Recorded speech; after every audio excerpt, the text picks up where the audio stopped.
Alirajpur SC/ST मिलेर को लेकर विरोध भारत बंद के दौरान अनुसूचित जाति एवं जनजाति वर्ग में संयुक्त रूप से सौंपा ज्ञापन। जरूरत पड़ने पर 2017 की तरह आंदोलन करेगा आदिवासी समाज। 1 अगस्त 2024 को सुप्रीम कोर्ट के निर्णय, जिसमें अनुसूचित जाति एवं जनजाति में भी क्रीमीलेयर लागू करने की बात कहकर राज्य सरकारों को निर्देश दिए थे, जिसके बाद देश भर में इस फैसले का विरोध किया जाकर 21 अगस्त को भारत बंद का आह्वान किया गया था।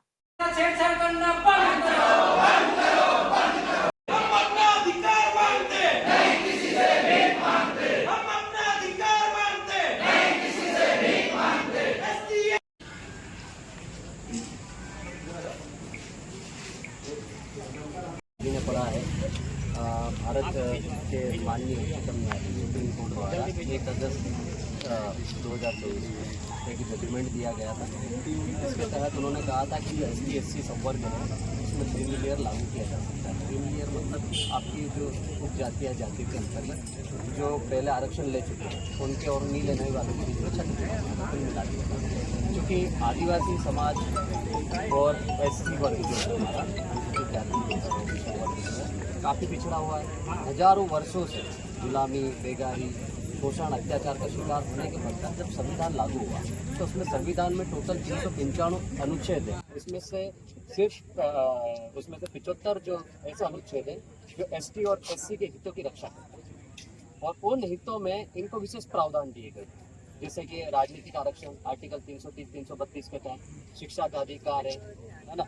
तो ऐसे कुछ अधिकार है जिसमें प्रमोशन में आरक्षण का भी अधिकार था, पढ़ने लिखने की आज़ादी और उसका अधिकार था। तो उसी के तहत अभी वर्तमान में आप लोग देख रहे हो कि पिछले कुछ सालों से हमारे जो ST/SC वर्ग के लोग हैं, कोई चपरासी बना है, कोई बाबू बना है, कोई पटवारी बना, कोई इंजीनियर, कोई डॉक्टर, बड़ी मुश्किल से 1-2 IAS है, और आज तक सुप्रीम कोर्ट का एक भी जज आदिवासी नहीं ना। SC वर्ग से जो गोगोई जी थे उसके सिवाय वहाँ पर कोई दिखाई नहीं देता। उसके बाद यदि सुप्रीम कोर्ट अचानक से बोलता है कि ये जो ST/SC संवर्ग के लोग हैं अब आरक्षण का लाभ लेकर बहुत ऊपर जा चुके हैं, तो ये सरासर गलत है। हमारी पहली पीढ़ी है जो कई चपरासी बनी हुई है, कई अधिकारी बनकर बैठा हुआ है, और आने वाली पीढ़ी है जो आरक्षण यदि हट जाता है या क्रीमीलेयर लागू हो जाता है तो वो लोग तो चपरासी भी नहीं बन पाएंगे। और ऐसे में जो हमारा आपसी जो संवर्ग है ST/SC का, जो जातियाँ है, उपजातियाँ हैं, जिनके बीच में वैचारिक भिन्नता है या फिर जो आरक्षण की खाई है या जो लोग लाभ नहीं ले पाए, ऐसे लोगों के बीच में भी आपसी लड़ाई को, संघर्ष को बढ़ावा देगी ये चीज़ें। तो इसलिए पूरे भारत देश को बंद करवाने के लिए जो आह्वान हुआ है तो ऊपर से,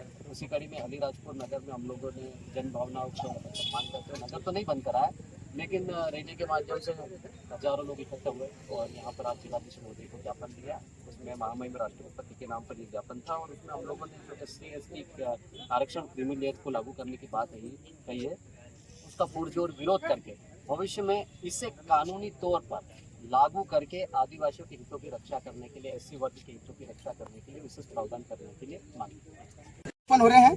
हमारे छोटे छोटे जो थाने हैं, बोरी में दिया गया है, सोंडवा में दे रहे हैं, इधर चांदपुर में दे रहे हैं, इधर आपका जोबट में हुआ है, भादरा में हुआ है, ये जिला मुख्यालय पे हम आज दिया है, और आगामी टाइम पे हम जिला लेवल पे बड़ा आंदोलन करेंगे।